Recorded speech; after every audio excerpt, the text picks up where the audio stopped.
Welcome to Family Basics 101.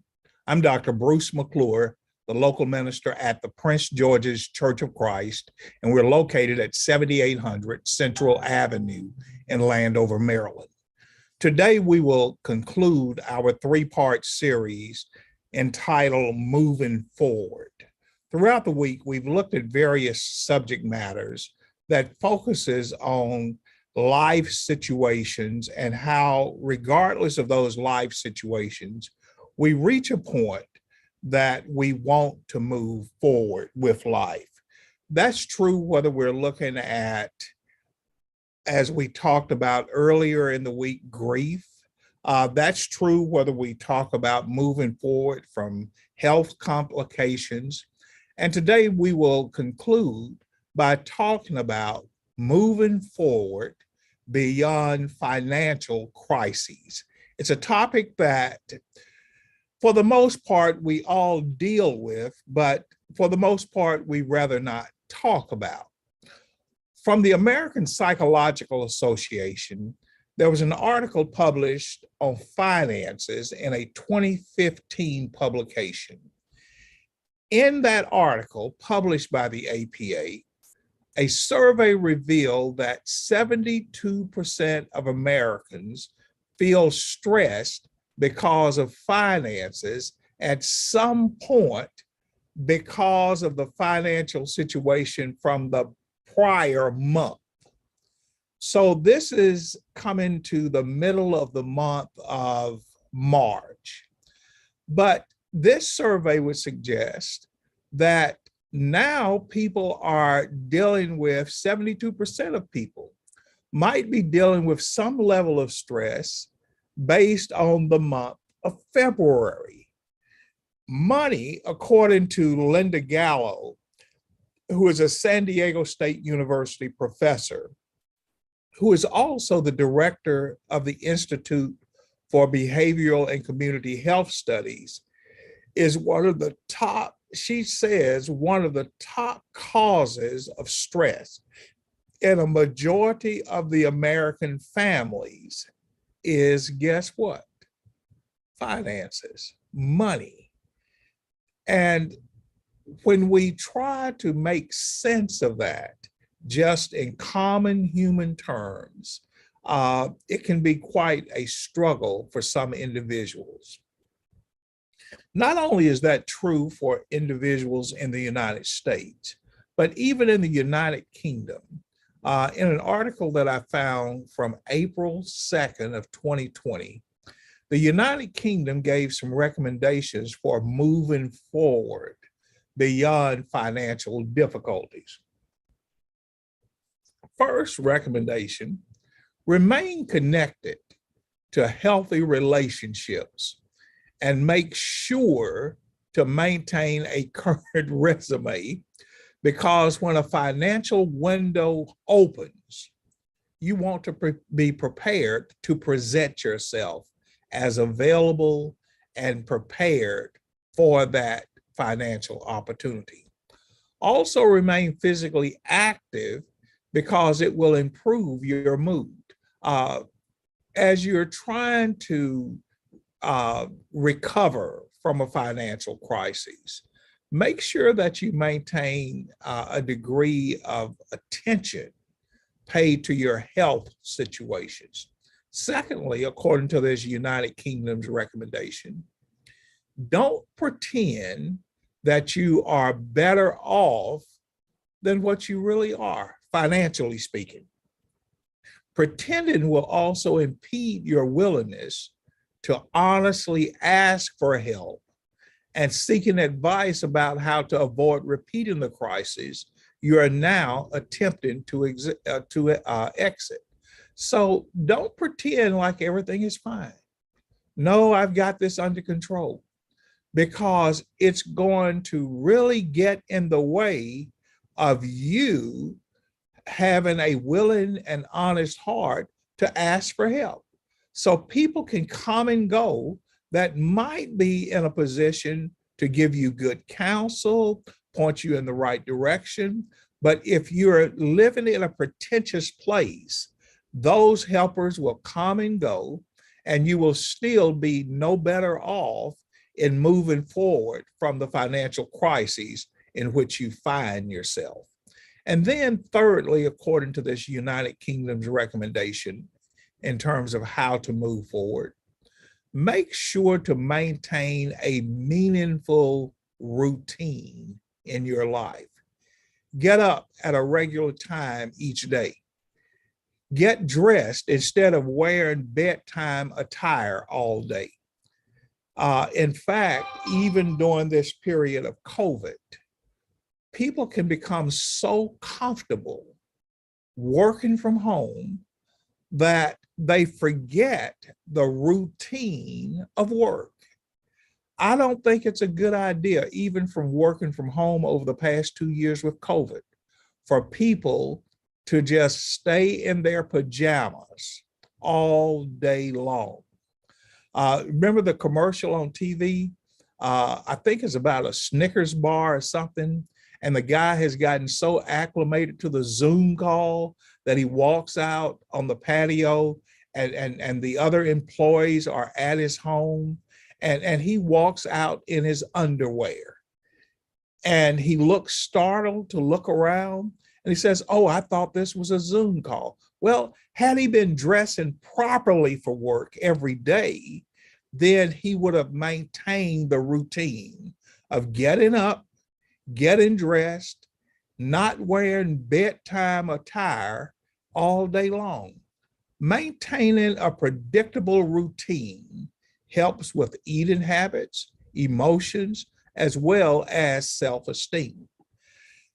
In the Huffington Post, there was an article dated January 20th, 2015, Recovery from Financial Crises.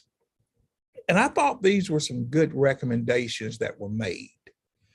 Make a written plan specifying how much money you currently have and what your current debt load is right now. 87% of successful millennials set financial goals and are able to track their progress. I think that's complimentary.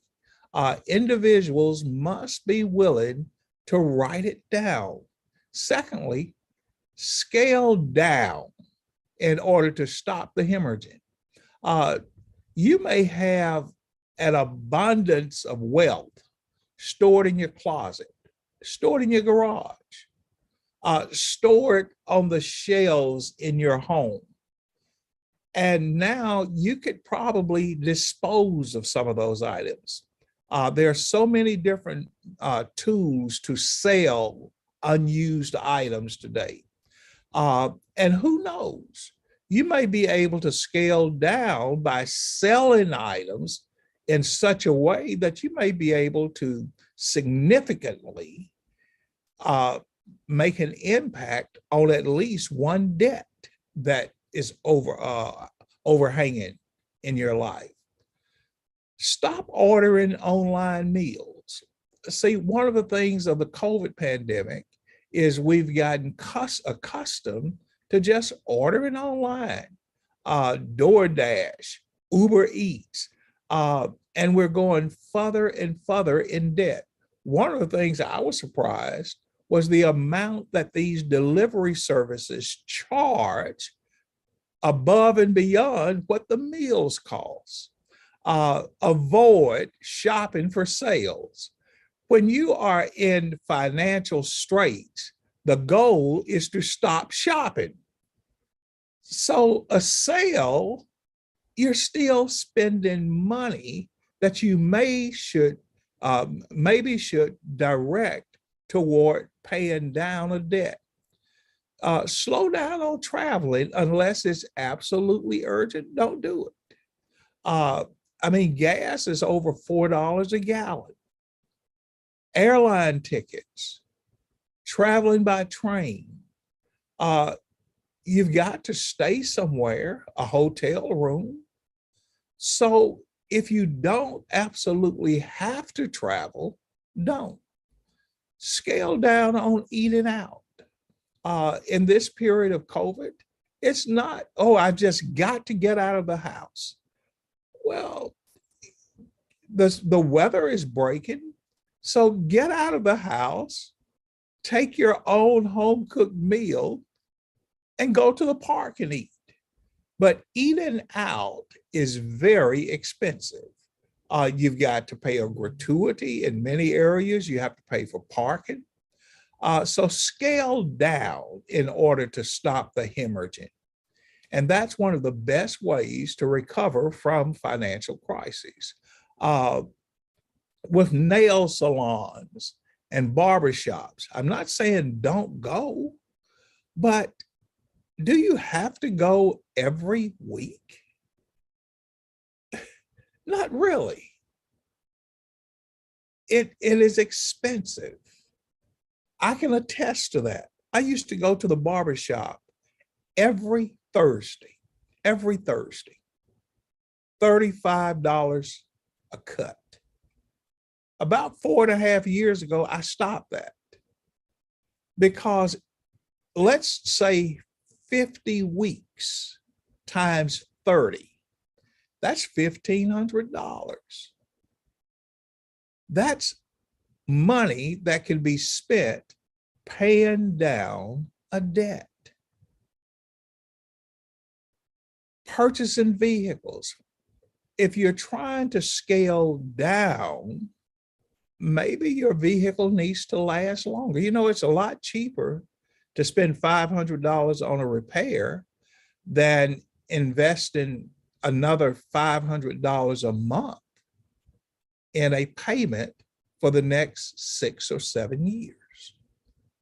Begin to restore your financial character by paying down debts, even after speaking directly to your lenders. Sometimes you can just go to the lender and say, hey, look, I've fallen on bad times and I want to pay you, but can I set up a better payment plan to pay this down? And many lenders are willing to work with you. Turn your money and financial matters over to a dependable family member or friend that will help you learn better management skills. Typically, in a husband-wife relationship, there will be one person that is a better money manager than the other. And typically, it is very humbling for the poor money manager who's gotten the family into a crisis to go to the better family manager and say, look, help us get out of this mess. You do a better job than I do with this. And then learn to respect money the same way you would any other tool. Many household tools come with a caution sign where you've got to handle it with care, don't use under certain conditions. Make sure when you look around that the environment is safe to utilize it. The same is true with money. Learn to respect money, because those who do not learn to respect it will typically mishandle it. In the book of Luke, chapter 15, verses 17 through 20, the Bible has something to say about moving forward away from financial crises. When you look at this story, this is a young man who really was in a dire strait financially. But then he had to recognize the problem. See, everybody else around us can see the problem. They can recognize it. But until the individual who is in the financial difficulty want to move forward from it and is willing to do the work to move forward from it, nobody else can help them. So look at the story in Luke chapter 15, beginning at verse number 17. When this young man had come to himself, he said, how many of my father's hired servants have bread enough and to spare, and I perish with hunger? I will arise and go to my father, and I will say to him, you see the arrangement that he's making? Father, I have sinned against heaven and before you, and I'm no longer worthy to be called your son. Make me like one of your hired servants. You know what hired servants do? They have someone managing them. So you know what the son is saying? Take me back, but I'm a poor manager of resources. So make me like one of your hired servants. Give me an allocation, and I will gladly accept it. Tell me what to do, and I will be glad to do it. Because when I took things into my own hands, I really made a mess of it. And now I really want to move forward. Look at verses 20 through 21. His plan is given to us in verses 17, 18, and 19. But in verse 20, he arose and came to his father. Action. A plan without action is like not having a plan. He arose, he came to his father, but when he was still a great way off, his father saw him and had compassion and ran and fell on his neck and kissed him. When people see that individuals really are committed to doing the work to do better, it's amazing how people will meet you halfway. In fact, people may come out and embrace you and start supporting you even as you are approaching the new way of life. And the son said to his father, Father, I've sinned against heaven and in your sight. Don't fault other people for your financial crises. See, it's easy to blame others for what you really should blame yourself for. So when you look at the story of Luke 15, verses 17 through 21, you see the realization where the son has to look at, oh my goodness, look at what I've created for me. Look at how I am living a humiliating life because of my behaviors, because I took control of the finances when I knew I was out of control. And now I'm going back to my father, who was in control all the time. And I'm saying, if you take me back, then I will allow you. In fact, I will ask you to please manage me, manage my finances, manage my resources, meaning my pay, because I want to move forward in life. Isn't that a great story? And I think we can all benefit from such a story as this. I look forward to seeing you this weekend, whether it's in Bible class on Sunday morning at 9 o'clock, worship service at 10 a.m. We welcome you back into the building. The majority of the people, especially in the state of Maryland, have received vaccines. We're welcoming all people back to the worship services. We're asking simply that you wear a mask as a preventative. And if you haven't been vaccinated, we ask you to use extreme caution when you are around other people. We look forward to seeing you either this weekend or for certain back on Monday in Family Basics 101. Don't be late and don't skip class.